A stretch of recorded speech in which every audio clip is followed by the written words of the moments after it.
So we had a little thing of idioms today on the show, which I'm telling you interests me because it teaches you how we used to live as people. Jeremy, nose to the grindstone. The millers would diligently sniff the stone to ensure the wheat being milled wasn't emitting a burning odor and being ruined. Okay. Also from the milling world, milling about. Farmers would come down from the hills with their wheat. It was a long trip, so they would just hang out with the other farmers until the crop got milled. So that's milling around. Makes sense. Right? See, I could do this all day. Cam, our buddy Cam and Taunton Felger, you eat Hollywood gossip. What are your thoughts on the divide between Miley Cyrus and her dad?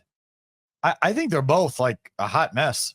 I didn't even know this was a thing. You know, I'm very, again, I'm not super up on it. I always felt he was as big, if not a bigger fuck up than Miley was. I almost feel like Miley's gotten her shit together more than her dad.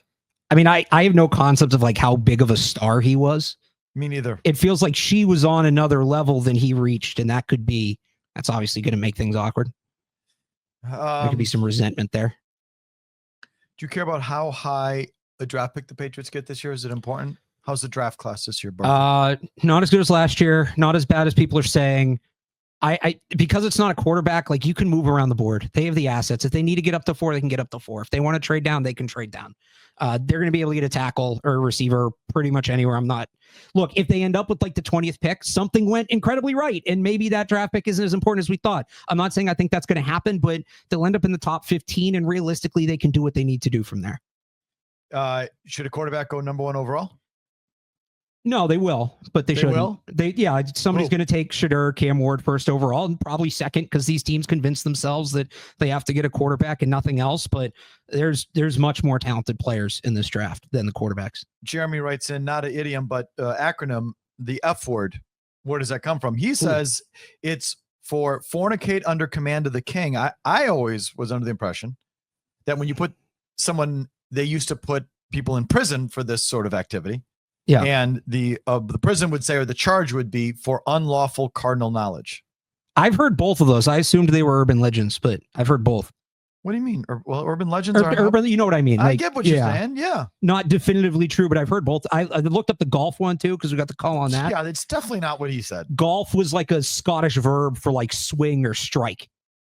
So it's like the verb of what you're doing. Derek writes in thoughts on Joe Murr ranting about traffic. He came in at the last minute, said, don't go out there. It's a total beast today. I mean, I was looking online. It looked bad. I fucking hate traffic. That's like one of my least favorite things. I can't stand fucking sitting in traffic. Where do you live right now? Quincy. So is that bad from here? It's not that bad, is it? It's not bad. I mean, if I go like rush hour, it's not great. It's close to an hour. But the thing is, half the time I'm here, half the time in Foxborough. So I figure split the difference. Half your time's in Foxborough? Ish, like roughly. I'm one of 2 places. I was looking because, I'm always looking, if I want to move, whatever. And I did see an apartment I liked that was literally right across the street from the station.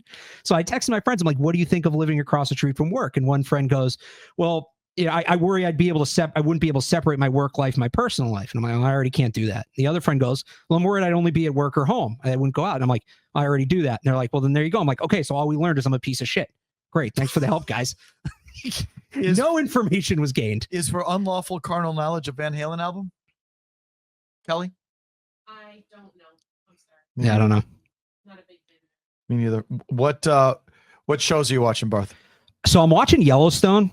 Nobody put spoilers in the chat. I'm like midway through season 4. It goes like the acting's really good. The set scenery, whatever, is incredible. Some of the plots are just fucking stupid. Mm-hmm. Like they tell these really gripping stories, and then one thing will happen. You're like, come on, what the hell are we doing? And then it gets back to this engaging story, but it's got good action. The acting's good. It's a fun show. I've enjoyed it. I'm looking forward to finishing it. I know the finale is like the final part of the final season either just started or is happening. So I'm trying to catch up so I can watch the finale when it happens, because I never watch shows when they're on. I always watch them after, and I want to be a part of one of these for once, but I recommend it. It's a good show. Joe Hurley says Felger wouldn't last a minute in Ireland or anywhere but Nantucket. I would last more than a minute in Ireland. I am half Irish, I would have you know. Mother, Georgia McCluskey from County Cork. So I am half Jewish. I am half Irish Catholic, I would have you know. So I would do very well in Ireland, and I've never gone. So that's, I'm not a bucket list guy, but that is definitely on the list and I want to go and like, I'd be in Ireland. Bucket list. There's another idiom. Where does that come from? Good one. Bucket list. What's your favorite misspelling of your last name? Bucket list. Flieger or Felgar? Every time I see Felgar, I laugh. I don't know why, I but it never gets get me. Felger. You know? I get Flieger all the time. What did Lombardi call me? I mean, I get Felcher, you know, but Flieger, yeah, Flieger. Well, yeah, remember Wiggy when Wiggy used to be on the show. Oh, with us? right. He wanted to do us a favor and get us like gear, merch. So he made some Felger and Maz sweater vests and T-shirts. Except he spelled it Flieger, Fleger. So I think that's when I was interning for we you have all guys. this Flieger and Maz gear. I like floating vaguely around. remember that happening. Let's see. What was the one that you asked? Where did what come from? Bucket list. Bucket list. Where does I mean, I list get where the list part comes from, but it's like, is it something where like you put Yeah, you not put on- ideas in a bucket and you pull Right. them out and I'm like, I'm going to bucket do list? this. There's another example of it. There's a lot of bucket references, like the kick it Kick bucket. the bucket. kick That the was a good bucket one. thing. There's a That lot was- about pigs. yes, pigs and buckets and a lot of it. Yeah. When pigs fly, I guess when pigs fly, I can figure that one out. But Dan asks, is Barth's goal to go national at some point? What's your ideal job? What's your dream job? What's your end goal job, Alex? I would love to be a part of a 4-hour, 5-day-a-week radio show, hosting, co-host, whatever. Like I want to be. Our jobs then. I'm not rushing you out. No, but go like, ahead. Go ahead. No, that's what I want to do. I never thought I'd be a writer You'd want to be a 4-hour daily sports talk show host. or something equivalent. Yeah. That's what you want. Yeah. You don't want to be Todd McShay or Mel Kiper? No. Why? Honestly, like I'm not a big writer. I've never Well, those Can- guys hardly write anymore, but like to get to that point, you have to look. I'm not saying I wouldn't do it if somebody offered it to me, right? But I like talking sports. I like those guys don't have conversations. They're up, they give their take, they go away. I like being a part of the conversation. I like being a part of the zeitgeist. I just think I grew up listening to a ton of sports radio, and it was, get in the car and drive home from school and listen to that. It was always just like a nice, really, good part of my day. So Interesting. to get to do that, I think would be cool. I never thought I'd be a writer. Now I just kind know- of tripped into this. Now I know to watch my back. I wanted to do play-by-play. That's initially what it was, and then I wasn't good Not enough for money it. in it. Oh, it's like it takes forever. I mean, I And called. it takes forever. You got to like live in Saskatchewan for 15 years calling double-A hockey. I remember I went and I was doing a little bit of both. The first year I covered the Patriots, I was still doing a bunch of play-by-play locally, and I covered the Super Bowl when the Patriots played the Rams. And I get home, and the next weekend I had to call a doubleheader, UMass Boston D3 hockey. And I'm driving home, and I call my dad, and he goes, "What'd you do today?" I'm like, "I called a couple D3 hockey games." He goes, "You worked a Super Bowl last week." I'm like, "Yeah." He goes, How do you handle that?" I'm like, I really tried not to think about it. But that's when I was kind of like, maybe this is the way to go, because I'm kind of spinning my tires in the other spot. So Brian says Figler is the Lombardi pronunciation. That's what he Figler, called- that's another one. And it wasn't even Figler, it was Fegler. It's great. Alex, again, chime back in. The bucket list of things I do before I kick the bucket. Oh, I should have figured that Right, out. okay. That's an idiom within an idiom. That is. As you're kicking the it's bucket. doubling up. Yeah. Absolutely. Do you listen to 890? Asked Brendan. No, I pretty much listened to EEI until the hub started. I remember, so I wasn't allowed to have a TV in my room growing up, but my parents let me have a radio.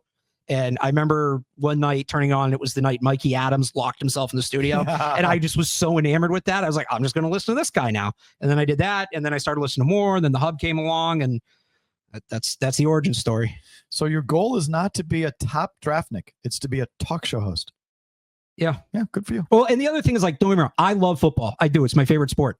I like talking about the Celtics too. I grew up, like, my dad's big sport is basketball. Watch a ton of basketball. I came up working in baseball. Like that, I put in the email chain today. Like I threw in a couple, Celtics, Red Sox thing, because I as much as I love talking football, I do wish I got to talk about the other sports a little more. Mm-hmm. So that I don't want to be just. If I end up just a football, it'd be great. It would be past my wildest dreams. But to be able to talk about the sports as a whole would be cool. Okay, so I get asked about things that I have no idea about. So if we shouldn't talk about them, we don't talk about them. But okay, so just thoughts on Alex, thoughts on the Tommy Castellano story? Yeah, so that's the BC quarterback at bench. Okay. Yeah, Yes. Amazing. It is college has quite literally become like the pros. pay me or trade me, play me or trade me. Oh, you're not going to play me? I want my release. It's like, it's become like pro sports. This and sometimes I get it for the players. Players get put in bad situations. He's a BC quarterback. O'Brien benched him this week, and he's already entered the transfer portal. And he's a really unique kind of quarterback. Like, he's a run-first quarterback, and believe it or not, college football's going away from that. So, look, he might not have started at BC He's anymore. going away, college football going away from what? I'm sorry? The run-first quarterback. Get the fuck out. Not like they want guys. There's so many guys now that can do both. You're not going to see teams that run the quarterback 20, 25 times a game anymore. Yeah. Because you have all these guys that are dual threats. He's still mostly a runner. I don't know how many teams, I don't know how many places he's going to have to go where he'll start, unless he's going to like the MAC or the Mountain West. And look, he wants to play. I get it. He probably wasn't going to play at BC, but it's crazy. Remember how much hype there was for that team at the beginning? They had you guys talking about it. You were talking about how you weren't going to talk about it, but you were still talking about Okay, it, that counts. right? Yeah. So to think they've gone from that to now they're struggling to beat I think they got their 6th win this week, but like the fall is something. And look, this new kid, I think it's Grayson James, is a better fit for what O'Brien wants to do. They weren't running O'Brien's offense. I get that, but it just like that fell off. It's crazy. We were talking about them as an ACC contender. Do you blame Bill O'Brien? Not entirely. I mean, he gets part of the blame. He's the head coach. He's an offensive coach, but Castellanos they were never going to maximize their offense with Castellanos. I thought maybe they'd get through this season, but he was never going to be the long-term answer there. Okay. What else, Barth? What else? If you were on a radio show that talked things other than sports, what would you talk about? I mean, it would be that social media thing. That was nuts. I don't know. This is another celebrity drama thing. I don't know if you've seen this. It's the artist I was talking about last time I was here. Zach Bryan was dating Briana Chickenfry, who's a Barstool personality, and they broke up and it was ugly. And he offered her an NDA and she didn't take it. And now she's basically given the background of him not being a great boyfriend. And that's all over the internet now. And my friend's been badgering me with that because I was a big Zach Bryan fan. So I've heard about this tangentially. Okay.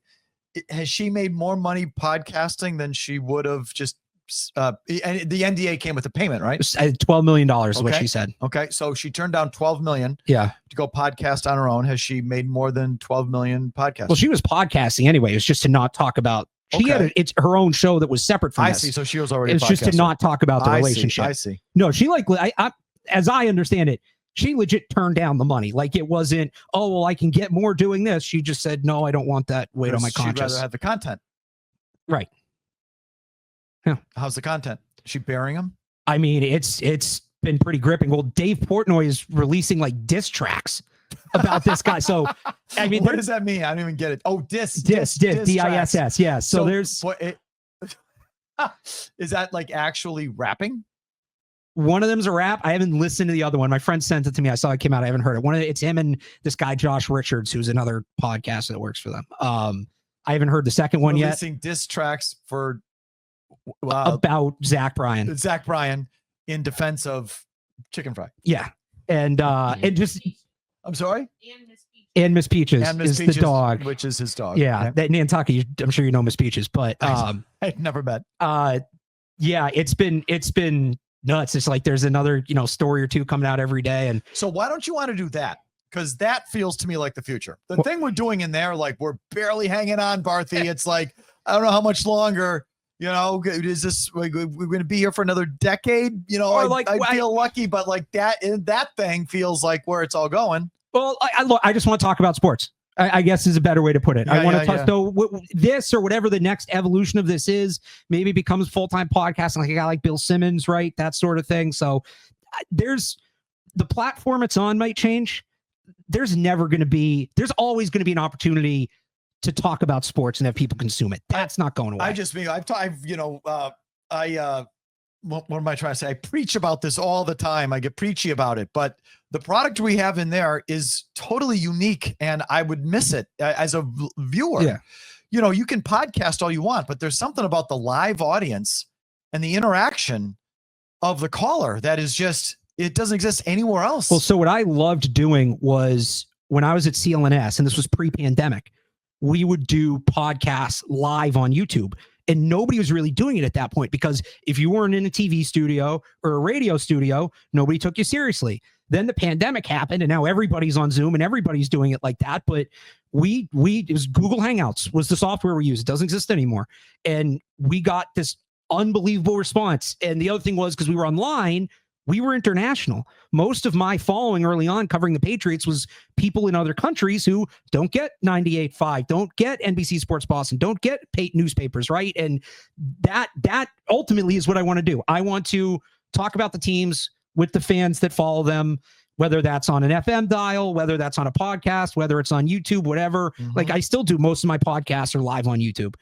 That's what I want to do. So I say radio host because that's the dominant version of that right now. But, by the time I get to that point in my career, if I'm lucky enough to get to that point in my career, maybe it's on TV, maybe it's on radio, maybe it's online. Like I don't really care where it is. Just let me talk. And you're not really into the grab ass. No, I'll mix in a little bit of it. I think that people want to know the people they're listening to. I think if they get to know you a little bit as a person, they become more engaged, but I don't need to do a whole hour on my personal. At the end of the day, I just, maybe I'm wrong. I don't think people really care that much about what I'm doing in my personal life. Little tidbit here and there maybe is interesting, but there's definitely a tipping point there. Well, no, I'm interested in your love life, Barthy. I'm interested in a young man like yourself in the digital world, how he finds his soulmate, how he gets on in the romantic world today. And it's just fucking sad. I don't disagree. Meet someone at work. You could meet someone at work. There's just, I don't know if this is the best place. I don't see a lot of candidates. I'm all for women working work. Yeah. I met my wife through work. I met Sarah. It was a double. I met her. I was walking onto the set at Sports Final for Lobel. She was walking off the news set. They shared the same big space, and we just sort of said hello as we were passing. And then I saw her in a bar 6 months later. So it was kind of a combo, meeting at work and then at the bar, which was possible in those days. You're saying that's no longer possible. I could meet somebody at work, but yeah, if you see somebody at the bar, I guess that could work. Or it's like you interact elsewhere and then you end up at the same bar. That could work. Okay. But like you said, it's tough at work when, yeah. No, I know it's not exactly a big dating scene out there. No. I have friends who really good friend of mine. The girl he's dating now, he met at work, and he's met a couple different jobs, but okay. Let's do one more and then get the fuck out of here. All right, what do you got for me? Let's see. See if I have any more idioms. I found some earlier. Give me one more idiom. One more idiom. We did under the weather. We did butter somebody up. Oh, this was a good one. Look this up. Cold shoulder. Giving somebody the cold shoulder. Okay. It's not what you think. We'll end on this. I mean, it sounds right. It would be self-explanatory. What is it? So this is Grammarly. The first recorded use of this phrase dates back to the early 1800s. It refers to an old custom of giving an unwelcome guest a cold piece of meat from the shoulder of mutton, pork, or beef chop, as opposed to welcoming the guest with a warm serving. This was a polite way to communicate, you may leave now. Awesome. That's great, isn't it? We gave you the shitty cut of meat. Yep. Take your fucking shoulder cut and get the fuck out. Out. And when I'm going to heat it for you. Cold piece of shoulder meat. Now be gone with you. Because I figured it was like cold, like outside shoulder or something. Look the other way kind of thing. But because look the other way, but see, you learn something new every day. And if you listen to Felger Mass today, you learned a whole bunch of stuff that is not useful, but kind of interesting. Anyway, thanks for tuning in. So next Wednesday, we are at the Pucks and Paddles at House of Blues. So there'll be no off-air show on Wednesday. We're going to do it on Tuesday, Kelly, correct? Tuesday night for the off-air show, myself and maybe Big Jim Murray, not sure. And then Wednesday, we'll be live at the House of Blues for the Bruins' great Pucks and Paddles and Dutcher and Hardy, that whole thing on Wednesday. So we'll be broadcasting live from there. We'll talk to you then. Alex, thanks again for coming by. Thanks for having me. And Kelly Anderson, thanks as always. Bye. Bye.